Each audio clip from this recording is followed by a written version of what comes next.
नमस्कार दोस्तों, स्वागत है आप सभी लोगों का एक बार फिर से। दोस्तों, इस वीडियो को पूरा जरूर देखना। आज की जो जानकारी बहुत ही सुंदर है, ज्ञानवर्धक जानकारी है। आज की इस वीडियो में जानेंगे षठ तिला एकादशी के बारे में। षठ तिला का मतलब है 6 तिल, यानी कि 6 तरीके से तिल का प्रयोग। ज्योतिष के जानकारों की माने तो इस दिन अगर किए गए तिल के जो दिव्य प्रयोग होते हैं, जीवन में ग्रहों के कारण आ रही बाधा को दूर करते हैं। दोस्तों, माघ महीना भगवान विष्णु का महीना माना जाता है। माघ महीने के कृष्ण पक्ष की एकादशी तिथि को षठ तिला एकादशी की व्रत रखा जाता है। षठ तिला का मतलब है कि 6 तिल, यानी कि तिल के 6 प्रकार के प्रयोग। आइए इस वीडियो में जानते हैं कि इसके धार्मिक महत्व क्या है। षठ तिला एकादशी का व्रत करने से हजारों वर्ष तपस्या करने के अधिक फल मिलता है। जो लोग हजारों वर्ष से अत्यधिक तपस्या करते हैं, उससे भी अत्यधिक फल केवल षठ तिला एकादशी की व्रत रखने से मिल जाते हैं। साथ ही जो इस दिन तिल का 6 तरीके से प्रयोग करते हैं, उससे कभी धन की कमी नहीं होती, आर्थिक तंगी से छुटकारा मिलता है, व्यक्ति को हजारों वर्ष स्वर्ग में रहने का पुण्य प्राप्त होता है। तो कब है षठ तिला एकादशी? दोस्तों, हिंदू पंचांग अनुसार माघ महीने के कृष्ण पक्ष की एकादशी तिथि 7 जनवरी 2023 को शाम 6:05 में शुरू हो जाएगा, जो कि 18 जनवरी 2023 शाम 4:32 तक रहेगी। तो दोस्तों, उदय तिथि के चलते 18 जनवरी को षठ तिला एकादशी का व्रत रखा जाएगा और इसका पारण 19 जनवरी सुबह 7:15 में किया जाएगा। तिल का क्या है धार्मिक महत्व? तो दोस्तों, तिल का पौधे से प्राप्त हो तिल जो है तिल के पौधे से प्राप्त होने वाला बीज होता है और इसके अंदर तैलीय गुण पाए जाते हैं। तिल के बीज 2 तरह के होते हैं, सफेद और काले। पूजा के दीपक में या पितृ कार्य में तिल के तेल का प्रयोग ज्यादा होता है। शनि की समस्या के निवारण के लिए काले तिल का दान का प्रयोग किया जाता है। षठ तिला एकादशी में तिल के प्रयोग को बहुत ही श्रेष्ठ माना गया है और इसमें 6 तरीके से तिल का प्रयोग होता है। वो मैं आप लोगों को वीडियो के बीच में बताऊंगा। इसके बाद षठ तिला एकादशी के दिन क्या करें, किस प्रकार से व्रत रखें? तो षठ तिला एकादशी का व्रत 2 प्रकार से रखा जाता है। एक निर्जल व्रत और दूसरा है फलाहारी व्रत, और आप चाहे तो जल व्रत भी रख सकते हैं। निर्जल व्रत पूर्ण रूप से स्वस्थ व्यक्ति को ही रखना चाहिए, जिसमें जल का बिल्कुल पान नहीं किया जाता। और फलाहारी या फिर जली व्रत, जिसमें आप जल पी सकते हैं या फिर फल खा सकते हैं। तो भगवान श्री कृष्ण कहते हैं कि जो व्यक्ति सच्चे मन से अगर षठ तिला एकादशी की व्रत रखें या फिर इसके कथा को श्रवण करें, तो व्यक्ति की गरीबी, दिन दुखी, परेशानी एवं जीवन में चरी कष्ट दूर हो जाते हैं। ऐसा भी माना जाता है इस कथा को जो व्यक्ति सच्चे मन से सुन ले, तो ऐसे व्यक्ति की किस्मत चमक जाते हैं, दुर्भाग्य कोसों दूर चले जाते हैं, गरीबी का नामो निशान मिट जाते हैं और बंद किस्मत के ताले खुल जाते हैं। तो इस कथा को आपको ध्यान से सुनना है और कमेंट बॉक्स में ओम नमो भगवते वासुदेवाय जरूर लिखना है। एक समय दालभ्या ऋषि ने पुलत्स्य ऋषि से पूछा कि हे महाराज, पृथ्वी लोक में मनुष्य ब्रह्म हत्या महापाप करते हैं, पराय धन की चोरी करते हैं तथा दूसरे की उन्नति देख करके ईर्ष्या करते हैं, साथ ही अनेक प्रकार के व्यसनों में फंसे रहते हैं, फिर भी उनको नरक प्राप्त नहीं होता। इसका क्या कारण है?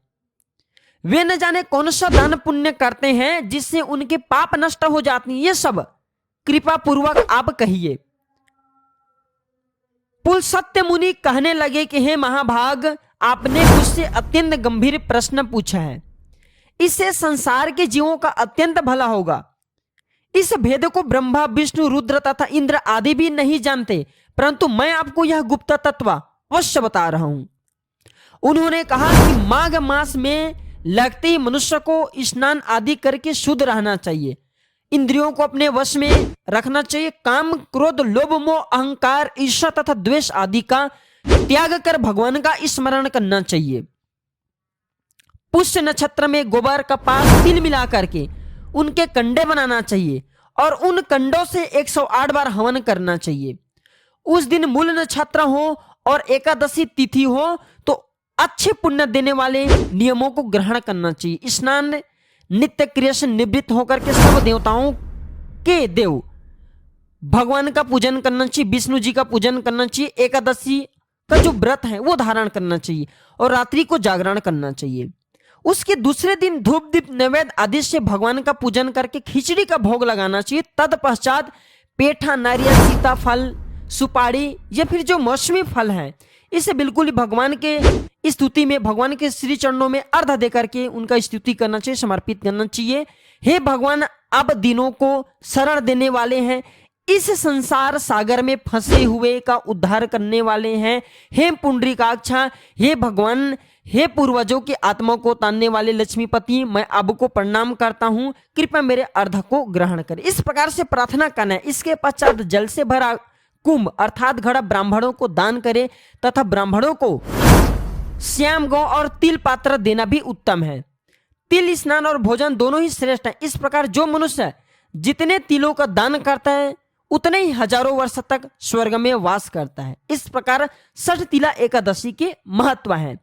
ऐसा माना जाता है इस दिन तिल का 6 प्रयोग करना चाहिए, जिसमें प्रथम प्रयोग है तिल का स्नान, द्वितीय प्रयोग है तिल का उबटन लगाना चाहिए, तृतीय प्रयोग है तिल का हवन करना चाहिए, चतुर्थ प्रयोग है तिल का तर्पण करना चाहिए, पंचम प्रयोग है तिल का भोजन करना चाहिए और इसका छठम प्रयोग है तिल का दान करना चाहिए। ये तिल के 6 प्रयोग कहे गए हैं और इनके प्रयोग के कारण यह षठ तिला एकादशी कहलाती है और इस व्रत के करने से अनेक प्रकार के पाप नष्ट हो जाते हैं। इतना कहकर पुलत्स्य ऋषि कहने लगे कि अब मैं तुमसे इस एकादशी की कथा कहता हूं। तो आप सभी दर्शकों को भी इस कथा को ध्यान से सुनना है। केवल इस कथा को सुनने मात्र से आपकी गरीबी, परेशानी, कष्ट सब मिटेंगे। एक समय नारद जी ने भगवान श्री विष्णु जी से यह प्रश्न किया और भगवान ने जो षठ तिला एकादशी के महत्व में नारद जी से कहा सो मैं तुमसे कहता हूं। भगवान ने नारद जी से कहा कि हे नारद, मैं तुमसे सत्य घटना कहता हूं, ध्यान पूर्वक सुनो। प्राचीन काल में मृत्यु लोक में एक ब्राह्मणी रहती थी।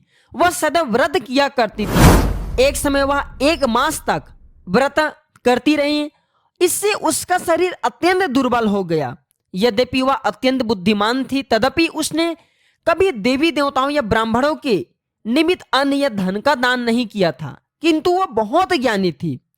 इससे मैंने सोचा, भगवान विष्णु जी बोलते हैं कि इससे मैंने सोचा कि ब्राह्मणी ने व्रत आदि से अपना शरीर शुद्ध कर लिया है, अब इसे विष्णु लोक तो मिल जाएगा, परंतु इसने कभी अन्न का दान नहीं किया है, इससे इसकी तृप्ति होना कठिन है। भगवान ने आगे कहा, ऐसा सोचकर हे नारद, मैं भिखारी के वेश बनाया और मृत्यु लोक में उस ब्राह्मणी के पास गया और उससे भिक्षा मांगी। वह ब्राह्मणी बोली कि महाराज, किस लिए आए हो? मैंने कहा कि मुझे भिक्षा चाहिए। उस पर उसने एक मिट्टी का ढेला मेरे भिक्षा पात्र में डाल दिया। मैं उसे लेकर स्वर्ग में लौट आया और कुछ समय बाद ब्राह्मणी भी शरीर त्याग कर स्वर्ग में आ गई। उस ब्राह्मणी को मिट्टी का दान करने से स्वर्ग में सुंदर महल मिला, परंतु उसने अपने घर को अन्न आदि सभी सामग्री से शून्य पाया, क्योंकि घबरा करके वह मेरे पास आई और कहने लगी कि भगवान, मैंने अनेक व्रत आदि से आपकी पूजन किए, परंतु फिर भी मेरा घर अन्न आदि से जितने भी जो पदार्थ वस्तु खाने के कहे गए हैं ये सबसे हीन है, इसका कारण मैं जान सकती हूँ। तो इस पर मैंने कहा कि पहले तुम अपने घर जाओ, देव स्त्री आएंगी तुम्हें देखने के लिए, पहले उनसे षठ तिला एकादशी का पुण्य और विधि सुन लो, तब द्वार खोलना। मेरे ऐसे वचन सुनकर वह अपने घर गई। जब देव स्त्री आई और द्वार खोलने को कहा तो ब्राह्मणी बोली कि अब मुझे देखने आई है तो षठ तिला एकादशी का महत्व में मुझे कहो। उनमें से एक देव स्त्री कहने लगी कि मैं कहती हूं। जब ब्राह्मणी ने षठ तिला एकादशी के महत्व में सुना तब द्वार को खोल दिया। देवांगनों ने उसको देखा कि न तो वह गंधर्वी है न आसुरी है, वरन पहले जैसे मानुषी है। उस ब्राह्मणी ने उनके कथा अनुसार षठ तिला एकादशी का व्रत किया और इसके प्रभाव से वह सुंदर रूपवती हो गई तथा उसका घर अन्न आदि से समस्त सामग्रियों से युक्त हो गया। अतः मनुष्य को मूर्खता त्याग कर षठ तिला एकादशी का व्रत, लोभ न करने वाले तिल आदि का दान करना चाहिए। इससे दुर्भाग्य, दरिद्रता तथा अनेक प्रकार के कष्ट दूर होकर के मोक्ष की प्राप्ति होता है। मित्रों, इस वर्ष षठ तिला एकादशी पर 3 शुभ योग का निर्माण हो रहे हैं। जी हाँ, इस समय वृद्ध योग का निर्माण हो रहे हैं, जो कि 5:58 से आपको सुबह 19 जनवरी 2:47 तक मिलेंगे। अमृत सिद्ध योग का निर्माण हो रहे हैं 18 जनवरी को सुबह 7:02 से 18 जनवरी शाम 5:22 तक। सर्वार्थ सिद्ध योग का निर्माण हो रहे हैं 18 जनवरी सुबह 7:02 से 18 जनवरी शाम 5:22 तक। अगर अब इस शुभ योग में अगर दान करते हैं, कोई धर्म कार्य करते हैं, धर्म ग्रंथों का दान करते हैं, तो 1000 गुना ज्यादा इसके प्रभाव आपको बढ़ करके प्राप्त होता है। और भी जानकारी बताने से पहले सभी लोगों से कहना चाहूंगा, इस वीडियो को अपने फायदे के लिए एक बार पूरा जरूर देखना। चलिए मैं आप लोगों को कुछ उपाय बता दूं, जिस उपाय से आपके गरीबी अगर षठ तिला एकादशी दिन आप कर लेते हैं तो चुटकियों में समाप्त हो जाएंगे। अगर आपके जीवन में कोई भयंकर कष्ट है, आप चाहते हैं कि उस कष्ट से आपको तत्काल छुटकारा मिले, तो वह आपके कष्ट भी मिट जाएंगे। अगर आप कोर्ट कचहरी के मामले से जूझ रहे हैं तो कोर्ट कचहरी के मामले से भी आपको छुटकारा मिलेंगे।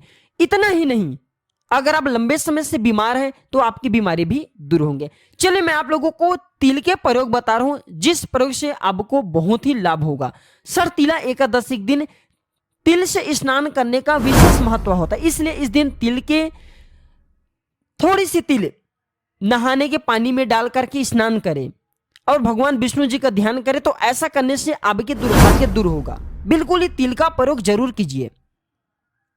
और अगर इस दिन तिल का उबटन लगाते हैं तो शरीर के सभी रोग दूर होते हैं, शरीर के सभी दोष दूर होते हैं और आरोग्य की प्राप्ति होता है। तिल का उबटन शरीर में गर्मी लाता है और ये ठंड से बचाता है तथा अनेक प्रकार के शरीर में पनपने वाले रोगों को दूर करता है। षठ तिला एकादशी के दिन पूजन में तिल से हवन किया जाता है और इस दिन भगवान विष्णु की पूजन करते समय अगर आप ओम नमो भगवते वासुदेवाय नमः मंत्र का जाप करते हैं या फिर 5 मुट्ठी तिल से आप हवन करते हैं, तो ऐसा करने से भगवान श्री हरि विष्णु माता लक्ष्मी बहुत प्रसन्न होते हैं और मनवांछित फल प्रदान करती है। केवल 5 मुट्ठी आपको तिल लेना है और आपको हवन का तैयारी कर लेना है और तिल से आपको हवन करना है। आप चाहे तो गोबर के कंडे जला करके भी 5 मुट्ठी तिल जला सकते हैं। भगवान विष्णु को भोग स्वरूप यहाँ पे आप जो है तिल जला सकते हैं, हवन कर सकते हैं, तो इससे भगवान आपकी सभी प्रकार के मनोकामना को पूर्ण करेंगे। हिंदू धर्म में तिल को मोक्षदायक माना जाता है। षठ तिला एकादशी के दिन तिल से तर्पण करने से पितरों की आत्मा को शांति मिलती है। जिस प्रकार आप पितृपक्ष में तर्पण करते हैं, उसी प्रकार तिल का तर्पण पितरों के लिए कर सकते हैं। इस दिन तिल से तर्पण करने से पितृ प्रसन्न होते हैं और परिवार को धन समृद्धि का आशीर्वाद देते हैं। खूब सारा हमें गिरा हुआ धन मिलते हैं, पैतृक धन प्राप्त होता है। षठ तिला एकादशी के दिन भोजन में तिल के खाद्य पदार्थ का प्रयोग करना चाहिए। इस दिन जैसे कि अब तिल के लड्डू बना रहे हैं या फिर लड्डू बना रहे हैं, घर में भोजन पका रहे, उसमें तिल डाल दीजिए और इसे खाइए, तो विशेष रूप से माता लक्ष्मी की कृपा प्राप्त होंगे। आपके घर में अन्न धन की कमी नहीं होंगे। षठ तिला एकादशी के दिन तिल का दान करने से जन्म मरण के चक्र से छुटकारा मिलता है और मान्यता है कि षठ तिला एकादशी के दिन तिल का दान करने से स्वर्ग की प्राप्ति होता है और भौतिक सुखों की प्राप्ति होता है। आज के दिन निर्धन व्यक्ति को तिल से बने वस्तु का दान जरूर करना। दोस्तों, षठ तिला एकादशी के दिन थोड़ी सी आपको मिट्टी में धनिया के बीज मिलाना है। आपको एक मिट्टी का पात्र ले लेना, घड़े ले लेना है और इसमें आपको थोड़ी सी मिट्टी डालना है, कच्ची मिट्टी डालना है और इसमें आपको धनिया के कुछ बीज मिलाना है और इसमें 1 रुपए का सिक्का आपको मिला देना है। इसके बाद इस मिट्टी में थोड़ा थोड़ा आपको नित्य पानी डालना है और इस बर्तन को घर के उत्तर दिशा की तरफ आपको रखना है। उसमें नियमित रूप से आपको पानी डालते रहना है। जब धनिया उग जाए तो इसका इस्तेमाल खाने में आपको करना है। और जो बचे सिक्के हैं, आप इसे लाल कलर के कपड़े में बांध करके आप अपने घर के तिजोरी हैं या आप इसे वहां पे टांग दीजिए। जैसे जैसे इस धनिया का आप प्रयोग करना शुरू करेंगे, वैसे वैसे आपके भाग्य उदय होना शुरू हो जाएंगे। आपके जन्मों की गरीबी, जन्मों की परेशानी, दुख, तकलीफ, व्याधि इस उपाय को करने के बाद समाप्त हो जाएंगे। यह प्रयोग षठ तिला एकादशी के दिन जरूर करना। यह प्रयोग रामबाण की तरह काम करते हैं। गरीबी मिटाने के लिए, दुख मिटाने के लिए, तकलीफ मिटाने के लिए किसी रामबाण से कम नहीं। तो ये उपाय जरूर कीजिए। और इस दिन गौ माता को अगर तिल के लड्डू खिला देते हैं तो आपकी किस्मत चमक जाएंगे, आपके पुरानी से पुरानी जो जिद्दी गरीबी है वह दूर हो जाएंगे और आपको सभी प्रकार के भौतिक सुखों की प्राप्ति होगी और आपके भाग्य उदय होगा। जिनके भाग्य उदय हो जाए ऐसे व्यक्ति के जीवन में किसी वस्तु का भाव नहीं होता, धन दौलत सब चीज स्वतः ही प्राप्त होना शुरू हो जाते हैं। तो दोस्तों यह जानकारी कैसा लगे हमें कमेंट सेक्शन में जरूर बताना और कमेंट बॉक्स में अभी तक ओम नमो भगवते वासुदेवाय नहीं लिखे तो ओम नमो भगवते वासुदेवाय जरूर लिख देना। मिलते हैं अगले वीडियो में, तब तक के लिए आप सभी दर्शकों का बहुत बहुत धन्यवाद। नमस्कार।